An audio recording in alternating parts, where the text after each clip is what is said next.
Kripto Para Dünyası kanalıma hoş geldiniz arkadaşlar. Bir yatırım tavsiyesi vermeden kripto paraları bugün tekrar sizler için değerlendireceğim. BTC ile ilgili özellikle de 39.600 bölgesi üzerinde kalmasının önemli olduğundan bahsetmiştim daha önce sizlere. Bu bölge üzerinde günlükte kalmayı başarabildik. Tekrar bir hareketlenme söz konusuydu yukarı yönlü. Bugün diğer önemli olan detaylardan birisi ise arkadaşlar 100 günlük hareketli ortalamanın tekrar yukarı yönlü kırılmış olması. Bu bizler için önemli bir detay.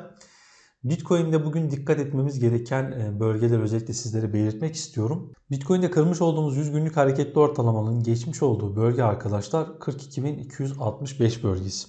Burası bizler için bu geceki kapanış için çok önemli bir bölge olacak. Eğer biz günlükte bu bölge üzerinde bir kapanış gerçekleştirebilirsek tekrardan yukarı yönlü yeniden hamle gerçekleştirebilme ihtimalimiz söz konusu olacaktır diye düşünüyorum. Bu yüzden günlük kapanış çok önemli. Şu an için bir geri çekilme söz konusu Bitcoin'de. Bunun da en büyük sebeplerinden birisi arkadaşlar bakın Nasdaq borsasında özellikle de bir satış baskısı söz konusu.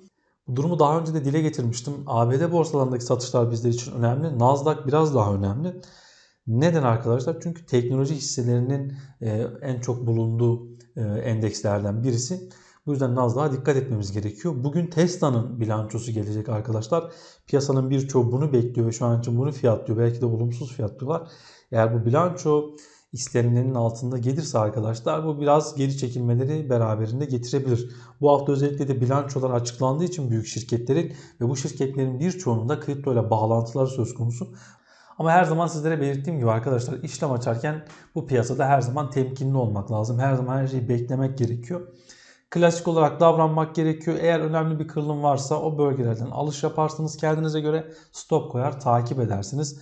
Burada tekrar belirtmek istiyorum ki önemli olan eğer sizler için çok önemli bir direnç bölgesi geçilmişse, retest yapılmış üzerinde kalınabilmişse o zaman yapılacak tek şey çok önemli bir noktada stop kullanmak ve kademeli bir şekilde alım yapıp takip etmektir. Strateji zaten budur. Tabii ki sizlerin kendinize göre bir risk getiri analizi olması gerekiyor ve bu doğrultuda ilerlemeniz lazım. Bu açıdan Bitcoin'de zaten 39.000 bölgesinden sonra işlem açılmışsa bu geri çekilmenin bu bölgelerden sonra işleme giren arkadaşlar için çok fazla bir anlam ifade etmediğini belirtmek gerekiyor. Bitcoin bugün tekrardan gelgitler yaşayacaktır. ABD'den gelen haber akışlarının bunda etkisi olacaktır. Ama önemli olan bugünkü günlük kapanış. Eğer Bitcoin bugün 100 günlük hareketli ortalama üzerinde kalmayı başarabilirse takip edeceğimiz direnç bölgemiz 42.717 bölgesi. Bölgede geçildikten sonra arkadaşlar hedef bölgemiz olan 44.000 bölgesine doğru yeniden bir hareketlenme söz konusu olabilir. Şimdi arkadaşlar altcoin'leri tekrar sizler için değerlendireceğim. Altcoin'lere geçmeden önce de arkadaşlar bugün de sizlere Askendex borsası ile ilgili bazı bilgiler vermek istiyorum. Bunun en büyük sebeplerinden birisi de arkadaşlar çarşamba günleri yapmış olduğu etkinlikler söz konusu. Bu etkinliği özellikle sizlere tanıtmak istedim. Tabii ki bu yatırım tavsiyesi olmayacak arkadaşlar. Sadece tanıtım amaçlı ve sizlerin faydasına olabileceği ihtimali doğrultusunda yapmış olduğum bir inceleme. Şimdi arkadaşlar Askendex borsasına gelmiş olduğumuz zaman işlem hacmi açısından değerlendirdiğimiz zaman dünya piyasasında özellikle de CoinMarketCap verilerine baktığımız zaman 30. sıralarda olan ve her geçen gün sıralamasını bir miktar yukarı taşıyan borsalardan birisi. Bu açıdan da özellikle değerlendireceksek ilk 50'ler içerisinde olması tabii ki önemli. Ve hacimsel açıdan da arkadaşlar çok da küçümsenecek hacimlere sahip değil. Tabii ki bir Binance, tabii ki bir Coinbase gibi değil ama kademeli bir şekilde kendini geliştirdikçe yukarı yönlü hareketlilik gerçekleştirebilme ihtimali söz konusu olabilir. Şimdi burada dikkat etmemiz gereken unsurlardan birisi çarşamba şanslı çekilişi var arkadaşlar. Ve bunun ikinci sezonuymuş. Haftalık 10.000 dolar değerinde arkadaşlar havuzlanmış ödüllerini paylaşmak için yapılan bir katılım etkinliği. Bu etkinliğe katılabilmek için arkadaşlar borsaya üye olmanız gerekiyor. Sizlere açıklamalar kısmında üyelik linki bırakacağım arkadaşlar. İstiyorsanız o linkten kayıt gerçekleştirebilirsiniz. Sizlere vereceğim linkten de kayıt olursanız arkadaşlar eğer bu borsada işlem yaparsanız özellikle de 100 Tether ve üzeri için 20 dolarlık airdrop kazanma şansına sahip olabilirsiniz. Sizler de istiyorsanız bunu değerlendirmek, katılım gerçekleştirebilirsiniz. Burada arkadaşlar bakın özellikle de çarşamba günkü yapılan olayı biraz okuyalım sizlerle birlikte. Askendex'te her çarşamba kullanıcılara her hafta 10.000 Tether değerinde havuzlanmış ödüller sunan bir promosyon etkinliği söz konusu arkadaşlar. Çarşamba şanslı çekilişi deniyor bunlara. Ve bunun ikinci sezonunu şu anda sunuyorlar. Son 7 gün boyunca günlük işlem hacminin en az 100 Tether tutarken en az 3 gün boyunca nakit alım satım yapan kullanıcılar haftanın çarşamba şanslı çekilişi için uygun olacaktır. Örneğin detaylara hemen gelelim burada. 100 Tether veya daha fazla günlük işlem hacmini korurken her hafta en az 3-5 gün nakit işlemler gerçekleştirin. 10.000 Tether değerinde ödülden pay kazanmak için şanslı çekilişi etkinliğine katılın. 150 kişi bu etkinlikten yararlanacak arkadaşlar. Eğer sizler de 100 Tether'lik bir yatırım yapar ve bu 100 Tether'lik yatırımla arkadaşlar orada gün içerisinde al-sat yaparsanız, yani haftanın en az 3 veya 5 günü bu işlemi gerçekleştirirseniz bu etkinlikten yararlanma şansına sahip oluyorsunuz ve bu etkinlikten yararlandığınız süre içerisinde de arkadaşlar 100 Tether ve 50 Tether'lik bonuslar dağıtılacak. Tabii ki bunları aldığınız zaman direkt çekebiliyorsunuz hesaplarınıza. Bu direkt sizlerin kazanmış olduğu bir Tether arkadaşlar. Sizler de eğer bu etkinlikten faydalanmak isterseniz arkadaşlar Askendex borsasına vereceğim açıklama kısmından kayıt gerçekleştirip oradan sizler de bu etkinlikten faydalanabilirsiniz. Bunun dışında arkadaşlar borsada piyasalar açısından değerlendirdiğimiz zaman vadeli işlemlerde işlem açabileceğimiz bir borsa olması açısından da önem arz ediyor ve kendi içerisinde arkadaşlar birçok altcoin de barındırıyor. Bu açıdan da borsaya girip en azından borsayı değerlendirmek istiyorsanız borsayı ziyaret edebilirsiniz. Borsayı değerlendirebilmeniz açısından buradaki coinleri, coin sayılarını değerlendirmek istiyorsanız oradan tekrardan bakıp onlarla ilgili de araştırma yapmak isteyebilirsiniz. Eğer sizler için de uygun olursa istiyorsanız katılım gerçekleştirebilirsiniz. Ben özellikle de çarşamba günü yapılacak olan bu durumu sizlerle paylaşmak istedim. Yapacağınız 100 Tether'lik bir işlem hacmiyle arkadaşlar bu şansa sahip olmak gerçekten güzel. İstiyorsanız sizler de bundan faydalanabilirsiniz. Açıklamalar kısmında kayıt linki için bir link bulunacak arkadaşlar. Şimdi buradan sizlerle birlikte altcoin'lere geçelim. Bakın altcoin'lere geçerken de Bitcoin tam söylemiş olduğumuz bölgeye gelmiş durumda. Yani günlük kapanış açısından bu bölgelerde bir kapanış gerçekleştirmesi Bitcoin'in yapmış olduğu bu geri çekilmenin sadece arkadaşlar bir retest olarak kalacağını bize gösterir. Ve akabinde yeniden güzel bir hareketlilik bizi bekliyor olabilir. Bu yüzden dikkatli olmak gerekir. Şimdi arkadaşlar buradan özellikle de APE'yi sizlerle paylaşmak istiyorum. Neden APE derseniz. Şimdi arkadaşlar APE coin ile ilgili günlük bazda çok önemli bir kırılım bölgesinin burada gerçekleştiğinden sizlere bahsetmiştim. Sonrasında retesti gerçekleşti ama alan üzerinde kalamadı. Aşağı yönlü Bitcoin ile beraber geri çekildi. Sonrasında özellikle de 22 saat önce bakın arkadaşlar Twitter hesabımdan APE ile ilgili 4 saatlik bazda tekrardan bir kırılım yakaladım. Ve bunu net bir şekilde paylaştım. Ve burada arkadaşlar bakın günlük kırılımını sizlerle paylaştım. APE-USDT partisi mavi dirence gidip akabinde BTC ile geri çekilmişti. Şimdi tekrar mavi dirence geldi. Saatlik bazda kırılımları yaparak eğer alan 4 saatte kırılırsa stoplu bir şekilde takip edebilirsiniz demiştim arkadaşlar. Gerçekten orada bu durumu mükemmel bir şekilde değerlendiren arkadaşlarımız olmuş. Söylemiş olduğum bölge yani yatay destek ve direnç bölgeleri gerçekten önemlidir. Burada ikinci kez diğer tepeleri birleştirerek bir düşen trend kırılmıştı. Retest gerçekleşmişti ama benim için her zaman en önemli olan şey neydi arkadaşlar? Yatay destek ve direnç bölgesinin geçilmesiydi. 13.27 bakın şuradaki mumla beraber mükemmel bir şekilde kırıldı. Harika bir retest ve akabinde gelişen hareket %30'luk bir hareket ki gerçekten güzel. Bu açıdan yapmış olduğum bu tarz paylaşımlardan sizler de faydalanmak isterseniz arkadaşlar Twitter'dan beni mutlaka takip ediniz. Orada anlık bildirimler, bazı haber akışlarıyla ilgili bilgiler sunuyorum. Engine Coin'e gelmek istiyorum. Paylaşmam istenmişti özellikle de. Arkadaşlar Engine Coin'de daha önce de sizlere bir paylaşımda bulunmuştum. Burada şu an için tekrardan bir toba formasyonu oluşturma ihtimali söz konusu ve bu doğrultuda ilerliyor. Bunun dışında benim için önemli olan bir kırmızı direnç alanı dün itibariyle kırıldı. Bugün retest gerçekleştiriyor.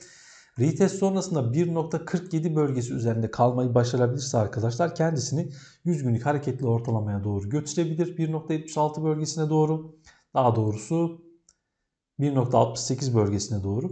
Eğer bu alanlarda kırılırsa arkadaşlar diğer direnç bölgelerini istiyorsanız sizler de takip edebilirsiniz.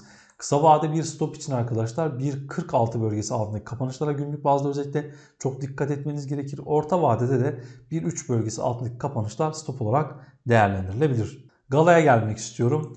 Gala'da arkadaşlar istenilen seviyede hareketlilikler son dönemde hiçbir şekilde gerçekleşmedi. Bitcoin'in bundan önceki yükseliş emaresi gösterdiği dönemde de şu anki dönemde de Gala en sessiz kalan coinlerden oldu. En son Gala'da şuradaki hareketi tekrar Twitter'dan paylaşmıştım sizlere de ve mükemmel bir şekilde %100'ün üzerinde bir hareketliliği sadece 4 gün içerisinde yakalamıştık. Bu gerçekten çok başarılı bir trade hepimiz için ve hatırlatarak ilerlemiştik. Gerçekten mükemmeldi. Ama Gala'da şu an için istenilen seviyede bir hareketlilik gelmiş durumda değil. Burada Gala'da özellikle de 0.21 bölgesi, bakın daha önce şu bölgelerde kilit bölgeydi. Burada tekrardan kilit bölgeydi. Şu an için tekrar kilit bölge olarak çalışmaya devam ediyor. Bu yüzden bu bölgeyi artık kırmızı bölge ilan edebiliriz. Eğer Gala 0.21 bölgesini geçmeyi başarabilirse tekrardan yukarı yönlü yeniden hacimsel hareketler yapabilme ihtimali söz konusu olabilir. Gala bu bölgelere geldiği zaman tekrardan bölgeleri denedi ama geçemedi. Burada aynı zamanda Gala'da daha kısa zaman aralıklarında da arkadaşlar bir trend dönüşüm formasyonu söz konusu. Bakın burada bir topu formasyonu oluşum gerçekleşiyor şu an için ve sağ omuzu tamamlamaya çalışıyor geri çekilmelerle. Eğer Bitcoin günlük bazda 100 günlük hareketli ortalama üzerinde kalmayı başarabilirse Gala'da da arkadaşlar bu topo formasyonu tamamlandıktan sonra yukarı yönlü hamle gerçekleştirebilme ihtimali söz konusu olabilir. Bu yüzden bu açıdan Gala'yı takip ederken bu verilere dikkat etmek gerekiyor. Özellikle Gala'da arkadaşlar burada önemli olan bölgelerden birisi şu. Yani 0.18 bölgesi altında kapanış yapmadığı sürece bir problem değil. Olur da bu bölgeler altına gelirse ve bu mavi kutu içine girerse arkadaşlar, bu mavi kutu içerisi normal şartlarda alım bölgesidir. Bu yüzden bu bölge içerisine geldiği zaman arkadaşlar 0.14 bölgesi altı kapanışlar stop olmak kaydıyla özellikle de spot piyasada değerlendirilebilir bu bölgeler. Çünkü bu bölgeler önemli tepki bölgeleri Gala'da. Bu bölgelere geldiği zaman bölgede gerçekten yüksek alıcılar bekliyor. Ama tabii ki Bitcoin çok ani bir geri çekilme yaşarsa bu bölgelerdeki hareketlilik anlamsız kalıp aşağı yönlü sert baskılanabilir. Bu yüzden az sermayelerle başlayıp takip etmek her zaman en doğru olan işlemdir arkadaşlar. Bake'e gelelim. Bake'de arkadaşlar bir düşen trend kırılmıştı. Kırıldıktan sonra bir retest de gerçekleştirdi. Akabinde bir hareket başlamıştı ama tekrardan şu an için bu bölgeye gelmiş durumda. Bake'de de arkadaşlar tekrardan bir formasyon oluşumu söz konusu olabilir ama burada 0.88 benim kırmızı direnç bölgem arkadaşlar. Önemli bir direnç bölgesi. Eğer bu alan geçirirse sizler de belki takip edebilirsiniz. 0.76 bölgesi altı bağımsız kapanışlara dikkat etmeniz gerekiyor. Eğer bir Bake takipçisiyseniz. Shiba Coin'e gelelim. Shiba Coin arkadaşlar defalarca sizlere paylaştım ve defalarca da belirttiğim 27.84 bölgesini bir türlü geçemiyor. Benim için önemli olan bölgeler yeşil bölgeydi. Bu bölgenin altına geldiği zaman, bölgelere geldiği zaman yüksek alıcılarla karşılaşıp yukarı yönlü hamle geliyor. Tekrar yeşil bölgeyi ziyaret etti. Tekrar yukarı yönlü gitti. Kırmızı ile yeşil bölge arası, yani şuradaki bölge gerçekten çok önemli. Bunu aslında böyle dile getirmem çok daha doğru olur diye düşünüyorum. Bakın şu kırmızı bölgeye her geldiğinde alıcılarla karşılaşmış olan bir coin.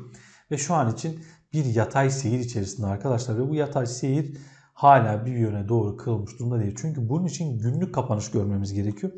Ve günlük kapanışta arkadaşlar bakın yeşil bölge altında da burada özellikle de belirtmek istediğim bölge, şurada turuncu bölgeyi kaldırmak istiyorum. Stop bölgesi olarak belirlemiştik. Bakın şurayı hemen ben isterseniz kırmızı yapayım. Bizler için önemli olsun. Bu görmüş olduğunuz bölgeyi de turuncu olarak ilan edelim. Burada yeşil bölge ile kırmızı bölge arasında bir konsolidasyon var arkadaşlar. Bu alanlardan sonra aslında bir topo da gerçekleştirmiş olabiliriz ama maalesef şu görmüş olduğumuz hareketliklerden sonra tekrardan onu da bozmuş durumda. Eğer burada kırmızı alan günlükte geçilirse Shiba takip edilebilir. Ama benim için kırmızı alan geçilmediği sürece bu bölgelerde gelgitler yaşamaya devam edecektir diye düşünüyorum. EPS'ye tekrar girelim. EPS'de de aynı durum söz konusu. Haftalık bazda mükemmel bir kırılım vardı. Akabinde 3 defa aynı bölgelere gelip tekrardan yukarı yönlü sert hacimli hareketler gerçekleştirdi ve güzel yükselişler yapmıştı.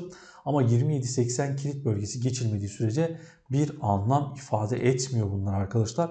Ve görmüş olduğunuz gibi bu alan geçilmediği için tekrardan geri çekilmeler söz konusu oldu. Coin'e de değinelim. Theta Coin arkadaşlar formasyonlar oluştuktan sonra formasyonlarını tekrar bozdu.